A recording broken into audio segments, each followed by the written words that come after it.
Welcome back, everybody, for another deep dive with us. Today, we'll be traveling back in time to the world of gourmet turkeys and vintage cookbooks. And one man's quite unexpected journey from a disillusioned city dweller to, well, you could call him an accidental turkey tycoon. Okay, that sounds intriguing. What source material are we diving into this time? This time, we're exploring a book called The Barefoot Boy of Brittany Hills. It was published back in 1947 by a fellow named Arthur R. Vinton. And it's really a unique book. It's kind of a memoir cookbook hybrid, a fascinating blend of personal anecdotes, insights into turkey farming, and even a little sprinkle of 1940s celebrity charm. Memoir and cookbook. That's kind of an unusual pairing. Yeah, you're right. But it works because it really shows just how much food and personal stories can be intertwined. Vinton, he starts off by setting the scene in 1929 New York City, where he was living at the time. He was working in theater, got up in that hustle and bustle of city life. You know how it is. But when the stock market crashed, it left him feeling pretty disillusioned.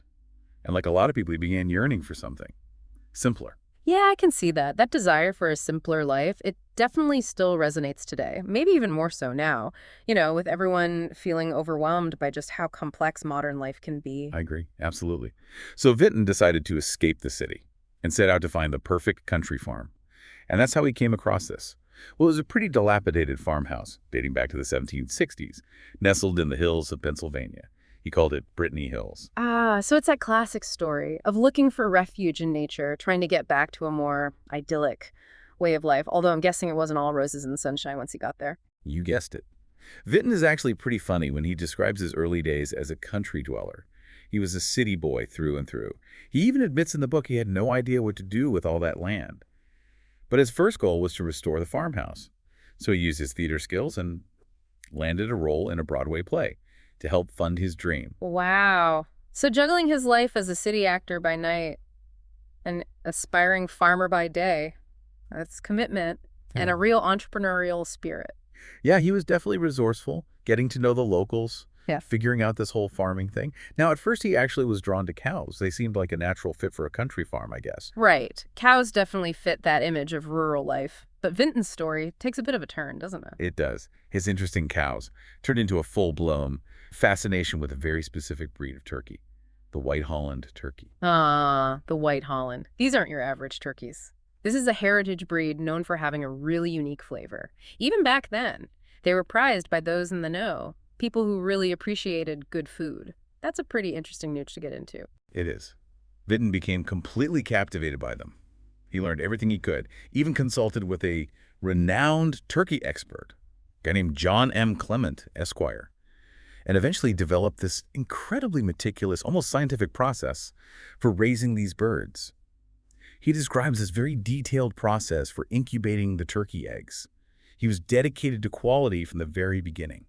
That's pretty fascinating, that meticulous approach, I mean. It suggests he wasn't just interested in raising turkeys. He was going for something more. Like he was aiming for a level of excellence that would really set his turkeys apart. It reminds me of today's artisanal food movement, actually. You know how much attention to detail and quality matters to people these days? Yeah, it's like he was ahead of his time in a way, recognizing the value of small-scale, handcrafted food production. And this focus on doing things well, it wasn't just limited to his farming practices, it even extended to his marketing. You know what sets the Barefoot Boy of Brittany Hills apart? It includes celebrity endorsements throughout the cookbook section. Wait a minute. Celebrity endorsements. In a 1947 cookbook, that is. Fascinating. Tell me more. Well, I'm talking big names like Dorothy and Dick. Dorothy Kilgallen and Dick Colmar, they had a really popular radio show at the time. They make an appearance. Oh, and there's the boxing champion turned radio personality Jack Dempsey. Even mentions of department stores, like Abraham and Straus. They were a big deal in New York City back then. It would be like a cookbook today featuring quotes from Oprah or Ryan Reynolds or something, right alongside the recipes. It's actually a pretty brilliant marketing strategy when you think about it. By associating his turkeys with these big names, it gave his brand a sense of prestige and desirability. He understood how influencer marketing works long before social media even existed. That's a good point. And he wasn't just trying to attract attention. He was also using it to showcase how versatile his White Holland turkeys were. The cookbook is filled with all sorts of recipes, each one carefully designed to highlight the unique qualities of the birds. So you've got your more classic roast turkey recipes like Brittany Hills, White Holland, Turkey à la Vinton, which includes, Vinton's very specific instructions, almost like they're a secret or something. Then you have more like gourmet-style recipes, like Gourmet's Delight, which was actually endorsed by Jack Dempsey himself. That one involves a much more elaborate preparation. It really highlights how the turkey can work in higher-end cuisine. It's interesting, how he uses these different recipes to really show off all the different aspects of this particular turkey. The White Holland, it's like he's appealing to both, like the traditional home cook and the more adventurous gourmand, covering all the bases, you could say. Yeah, exactly. And he's not afraid to include simpler recipes, too. I mean, there's even one called Senator Ford Turkey Dressing, named after a senator who apparently was a huge fan.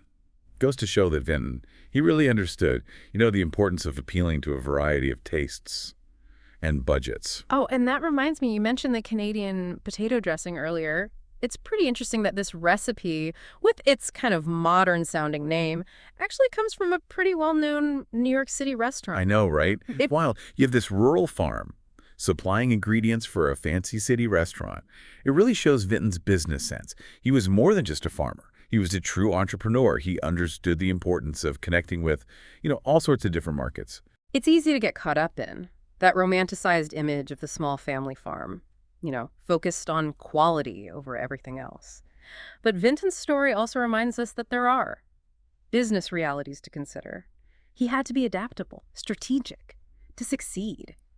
Makes you wonder, could such a personalized approach even work today? With mass production and huge agricultural businesses dominating the industry. It's a really good question. I mean, there's no doubt that there's a growing demand for local, sustainably raised foods. People want to know where their food comes from. They're looking for that connection, that sense of authenticity that a place like Brittany Hills represents. For sure. But then there's also, the professional scaling up to meet the demands of a global market and keeping prices competitive. It's definitely a complicated landscape for small producers. Maybe Vinton's story offers some valuable lessons, though. He was so committed to making sure his customers were happy. He offered fresh turkeys, free delivery, even wrote personalized notes for each of his customers. He got it. He knew it wasn't just about selling a product. It was about building relationships, fostering that sense of loyalty. It just goes to show, even in our digital world today, those personal touches can make a big difference. Building a community around your brand like Vinton did, that's a powerful way to stand out in such a crowded market. Speaking of standing out, we haven't even touched on Vinton's foray into smoked turkeys. Now, this wasn't part of his original plan, but the demand just became too much to ignore. And like any good businessman, he adapted. Adaptability is definitely a key ingredient for any successful entrepreneur. It's pretty amazing how he managed to blend this traditional approach to turkey farming with this more innovative element of smoking the birds. It really helped him expand his market and differentiate himself from the competition. And this wasn't just any old smoking process either. He was incredibly meticulous about every little detail. From the type of wood he used, which was apple wood, of course, to the blend of spices. He describes it all like it's some kind of top-secret recipe full of mystery. There's a certain mystique to that kind of approach. He created a product that was not only, by all accounts, delicious, but also had this feeling of exclusivity. It wasn't just any smoked turkey. It was a Brittany Hills smoked turkey, infused with this idea of quality and craftsmanship. And people loved them. The book is full of testimonials raving about the flavor and that, smoky aroma. It's clear he really created something special. Makes you wonder, what other traditional foods could be elevated with a little bit of innovation and that same dedication to quality? This whole deep dive has really got me thinking about the contrast between how food was produced and marketed back then and the approach we see so often today. I think Brittany Hills really captures that bygone era of craftsmanship and dedication to excellence. It's true. There's this really strong feeling of personal connection. That runs through everything Vinton did. He even promoted his turkeys as gifts, like for special occasions.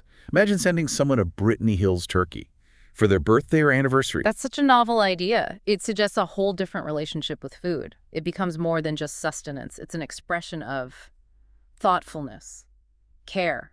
It's like he was a pioneer of the whole gourmet food gifting trend that we see today.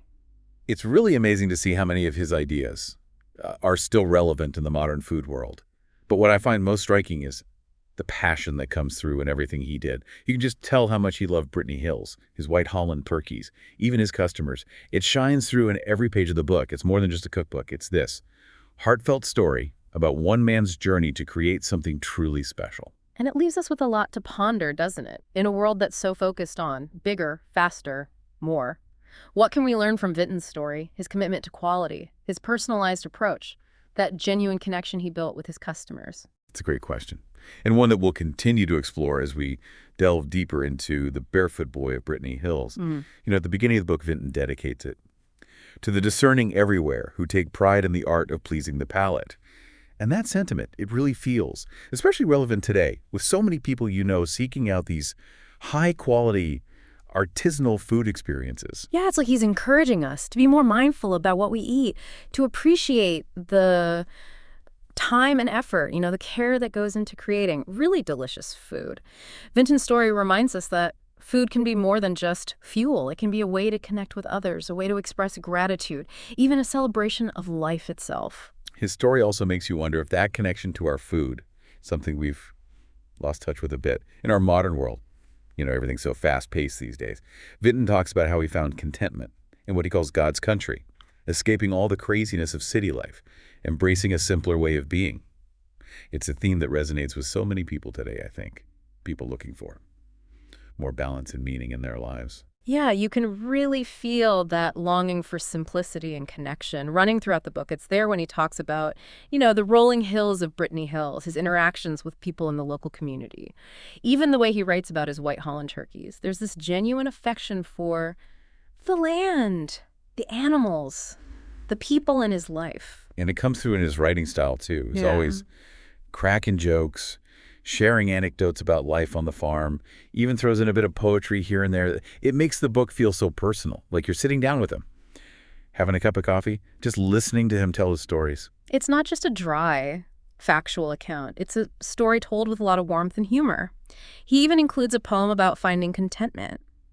As a barefoot boy living in the countryside, it speaks to that universal yearning for a life that's, more grounded, more connected to the natural world. I was thinking about that poem, actually. It made me wonder if, in our world today, with all the technology and everything, have we lost some of those simpler pleasures, that sense of self-sufficiency, that appreciation for nature? It's something to think about. Absolutely. I think Vinton's story serves as a powerful reminder that even though the world is constantly pushing us towards, bigger, faster, more, it's okay to slow down, savor the moment, appreciate the simple things in life. So what does all this mean for you, our listener? Maybe you'll look at your next turkey sandwich a little differently.